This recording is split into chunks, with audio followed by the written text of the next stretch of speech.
Control होता है इनसे, वो उठा के उनको जेलों में डाल रहे हैं। जो मैं एक बात और ऐलान करना चाहता हूं कि आज शाम को पूरे पाकिस्तान में मुजाहरा हो रहा है प्रेस क्लब के सामने, लेकिन आज शाम को कराची प्रेस क्लब के सामने 5 बजे हलीम आदिल शेख की गिरफ्तारी के खिलाफ और इमरान रियाज शेख की गिरफ्तारी के खिलाफ भरपूर मुजाहरा करेगी पाकिस्तान तहरीक इंसाफ। और मैं कराची की सारी अवाम से दरख्वास्त करता हूँ, रेन और शाइन, बारिश हो रही है कि नहीं हो रही, अगर आज आप इनके लिए खड़े नहीं होंगे वो वक्त दूर नहीं कि आपके लिए कोई खड़ा नहीं होगा। तो हर सूरत में निकलें, वहाँ पहुँचें और अपनी राय का इजहार करें, अपने प्रोटेस्ट का इजहार करें, ताकि इनको पता चले कि ये लोग बेचारे जो उठाए लेके जा रहे हैं इस तरह, ये अकेले नहीं, इनके साथ कौम खड़ी हुई है। जी, इलेक्शन कमीशन, थैंक यू, मैं तो भूल ही गया। ये भी एक नया तमाशा लगा हुआ है।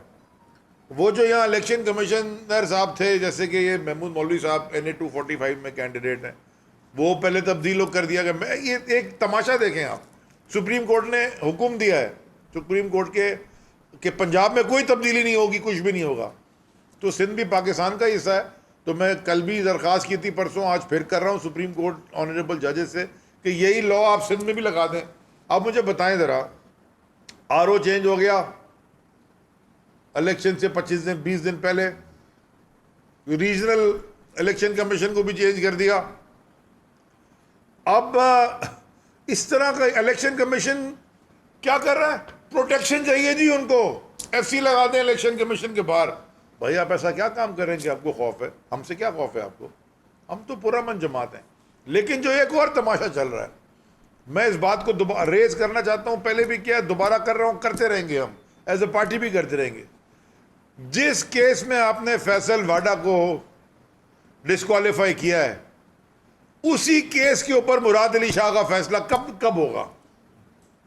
यानी कि मुराद अली शाह कैनेडियन पकड़ा गया, पासपोर्ट जो छुपाया था, इस्तीफा दिया था, फिर अनअपोज इलेक्ट होकर वापस आया ताकि कोई सवाल ना कर सके। वो केस आज तक लगा हुआ है, अब वो सुप्रीम कोर्ट में लगा हुआ है। ऑनरेबल सुप्रीम कोर्ट के जजेस से मेरी इल्तिमास है कि वो केस भी सुने ना। अगर आपने फैसल वाडा को डिस्क्वालीफाई किया है तो वो तो मुराद अली शाह भी इसी केस में डिस्क्वालीफाई होता है। मैं सिंध हाई कोर्ट से पूछना चाहता हूं और फिर इलेक्शन कमीशन से भी पूछना चाहता हूं कि शाजिया मरी की जाली डिग्री है, वो हियरिंग ही नहीं होने देते। कई दफा वो आती, डेट लग जाती है, डेट लग जाती है, डेट लग जाती है, वो भी ठीक है। यानी कि अगर आपने पिक एंड चूज, वो कहते हैं ना कि जस्टिस डिलेड जस्टिस डिनाइड, और ये तो नहीं हो सकता कि कानून इनके लिए कुछ और हो, मेरे लिए कुछ और हो और बाकी लोगों के लिए कुछ और हो। कानून तो कानून है। अगर आपने कानून एक के ऊपर अप्लाई किया है, एक पार्लियामेंटेरियन पे अप्लाई किया है,